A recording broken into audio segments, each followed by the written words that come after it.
火曜日に発生した大規模な道路陥没事故。トラック運転手の男性が今も지난 28일 일본 도쿄 북쪽에 위치한 사이타마현에서 발생한 싱크홀.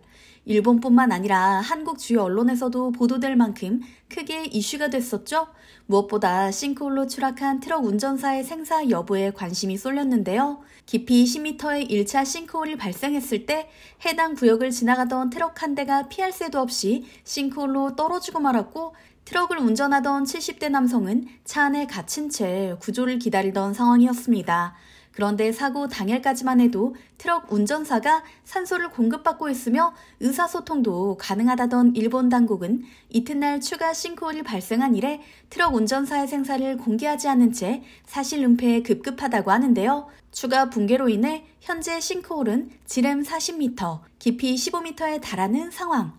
처음보다 4배 가까이 커진 데다 주변에 가스관이 지나가고 있어 상황이 적잖이 심각한데도 일본 정부는 왜 은폐하려 애를 쓰는 건지 지금부터 일본 현지 언론 보도와 함께 일본인들의 반응을 전해드리겠습니다. 昨日、埼玉県八潮市で道路が陥没し、トラックが転落した事故で、現場付近では新たな陥没が発生するなど、二次被害の恐れも出ています。交差点を車が通過した次の瞬間、交差点の中央部分が崩れ落ち、さらに今朝、埼玉県八潮市の現場へ。陥没事故から6日目です。雨の中の作業となりそうです。雨による被害拡大も警戒されていた。火曜日に発生した大規模な道路陥没事故。トラック運転手の男性が今も取り残されている。その救助活動は難航。穴の中に一定量の水があることが妨げとなり、昨日夕方から救助活動は中断。今も再開のめどが立っていない。県によると、地下を通る下水道管が破損した影響で空洞ができ、陥没した可能性があるという。前兆はなかったのか。映像をデータにし、3D 化してもらった。直径およそ40メートル、深さ15メートルほどの巨大な穴。中には、広い空間が。崩落したコンクリートなどが確認できる。し、水が漏れ出し始める。すると小さな空洞ができ始めた。次第に大きくなっていく。そして一気に今空洞ができたらあっという間に地面に影響が出ました。そうか。桑野教授が実験した映像。管が破損すると空洞が生まれ、どんどん大きくなっていく。がほとんどないまま陥没。大きな穴ができた。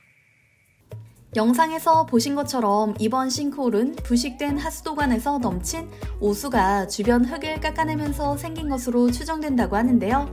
사이타마현 관계자는 오수가 흐르지 못해 발생한 황화수소가 공기에 닿아 황산이 생성됐고 이로 인해 하수도관이 부식된 것으로 보인다고 1차 조사 후 밝혔습니다.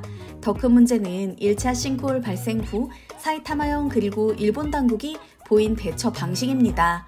실제로 싱크홀 1차 발생 때부터 일본 내 전문가들과 언론은 2차, 3차 피해가 예상된다며 주민들의 신속한 대피가 필요하다고 주장했는데요. 싱크홀 발생 당일 사이타마현의 대응 방식은 미미하기 짝이 없었습니다.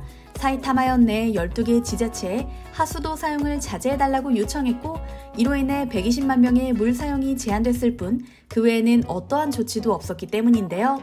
문제는 다음날 발생한 2차 싱크홀이었습니다.